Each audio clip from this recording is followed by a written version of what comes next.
I'm going to work through and respond to the negatives case arguments in this speech. So the negatives stood up and said that this great, lengthy, drawn-out process informs the public. It spreads things out. We get to carefully vet candidates. However, have you looked at the news coverage of primary elections so far? It is absolutely unqualified, subpar. News outlets only cover the horse race. They never provide coverage of substantive issues, how a politician actually feels or votes or argues about an issue. Instead, they tell you who's winning in the polls, the horse race effect, if you will. So a Pew Center for Journalism study from 2012 noticed that coverage focused on, quote, momentum strategy, horse race polls, advertising, and fundraising, end quote. And that accounted for 64% of the coverage of the Republican primary campaign. They note that this coverage was 5 times more than the coverage of personal lives, 10 times more than the coverage of their substantive stance on the issues, and all of these show us that the benefits of this lengthy primary process are not in informing the public, but if anything, misinforming the public. And so for that reason, we argue that our argument is better because we have clear examples from the past and quantitative research from a well-respected source that shows you how this coverage that the public gets is far from beneficial. And we can end that by passing the resolution and voting for the affirmative.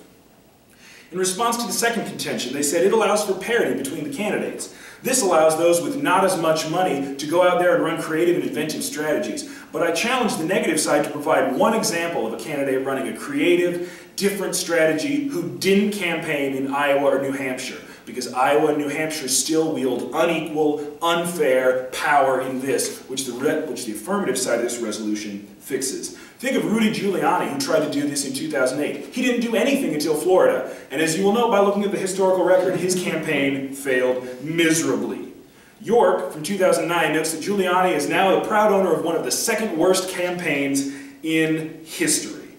So our argument is better because it relies on previous examples, such as Rudy Giuliani, to show you that this parity doesn't actually work, and that at the end of the day, it's still going to allow Iowa and New Hampshire and other states to wield unfair and unequal power. That's why you should not vote for the negative side, but should vote in the affirmative. Thank you.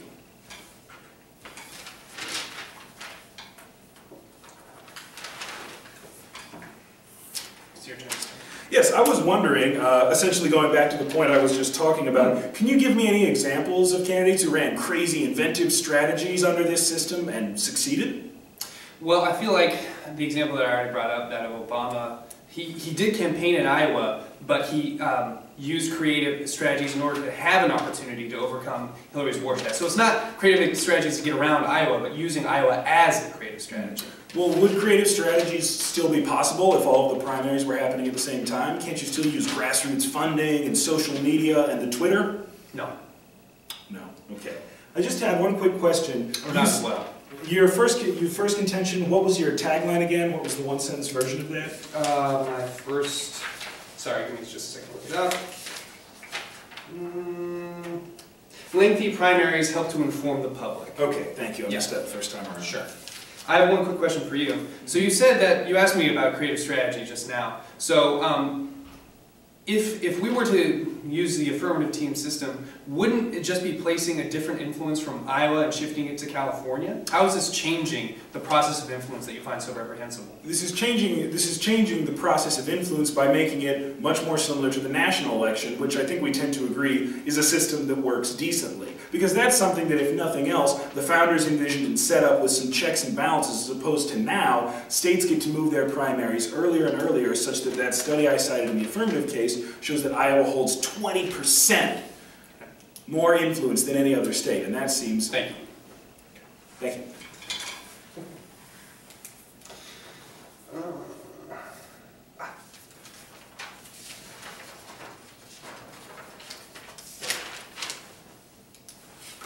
Responding then to the affirmative team's arguments, their rebuttals, I would first like to respond to the argument that essentially this type of news coverage does not inform the public, which was a response to the idea that a lengthy process helps to inform the public about the candidate. I have two responses to this. First is that this process actually does help to inform the public. Despite the fact that there certainly are deceptive forms of media, the fact that we're focusing on wrong things, on balance and overall, given enough time, this information does come to light.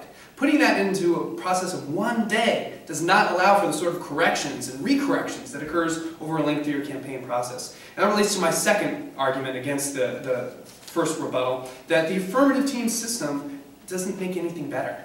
In fact, it compresses this concern that they have about misinforming the public. How can it be that a soundbite that is so powerful at the beginning becomes less so over the course of the campaign has checked?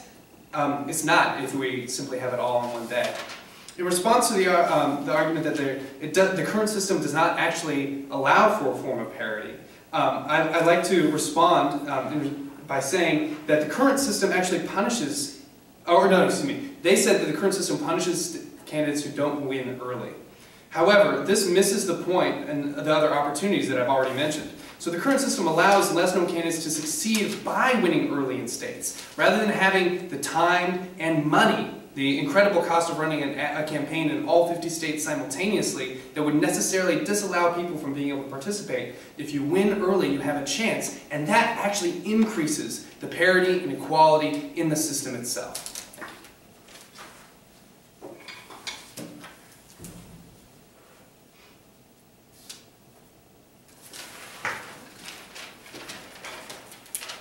I led last time, so why don't you start? Which is better? A system that allows a greater amount of access or less? Well, I think that's a false dichotomy, because quite clearly we can have a system that provides greater access. It's very clearly you're going to have greater access. So a system of greater access is probably better than one without? Yes. Okay. And so it seems then that what we're trying to figure out is whether or not campaigning simultaneously in all 50 states allows for greater access than campaigning in one at a time. Right, so the assumption then is because it's smaller, it's necessarily more accessible. But as you pointed out compellingly, many times it's very expensive to run a campaign. So I don't understand the negative logic that if you don't have the money to run in multiple states, you'll somehow be able to break through the barriers in Iowa, especially if every other candidate is running in Iowa at the same time. Won't the news waves be saturated with ads from everyone else? Whereas before you could, as in the national election, maybe make Rhode Island the thing you focus on, or then go to Vermont. I definitely hope to talk about this in my speech. Okay. Excellent. So I had a quick question then. You said, you seem to be pointing out all these great things like inventive strategies and working around. Are those not possible under the affirmative team's resolution? If we have all the elections on one day, do we get rid of the campaign? Without time, you can't have creative things like grassroots campaigns. Okay, thank you. I'd like to take 30 seconds of downtime before my final speech. Good, because my arms are getting tired.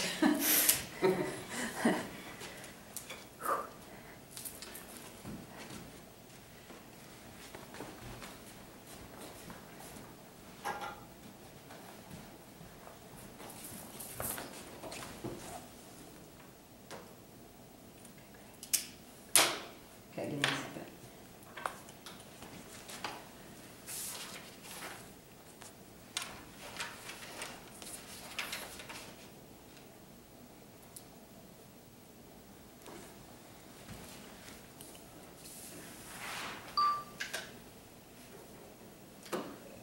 Good morning. I'd like to thank you for staying with us throughout this debate. I'm going to take my last speech to sort of step back from the larger issues of this round and crystallize this into the two reasons why you should, at the end of the day, support the affirmative side of the resolution and change the status quo.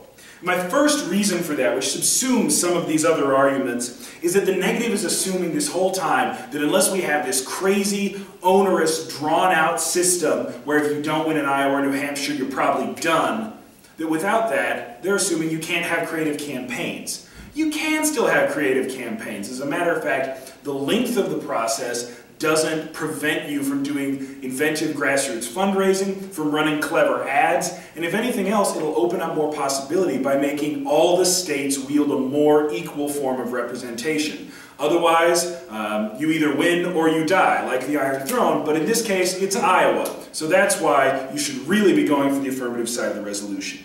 And the other one is I want you to look at the world with the affirmatives resolution versus a world with the status quo. In our world, we won't fix the constitutional problems of Florida having more people than Rhode Island, but that's not our job. We will improve the primary process, which is what this resolution is about, by making it so that Iowa, New Hampshire, Vermont don't wield way more power than California, Florida, Washington, other states that matter.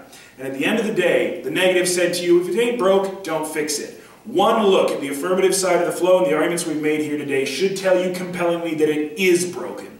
Furthermore, we've seen how for 20 to 40 years it's been broken. And that's why I urge you in closing today to vote for the affirmative and fix it.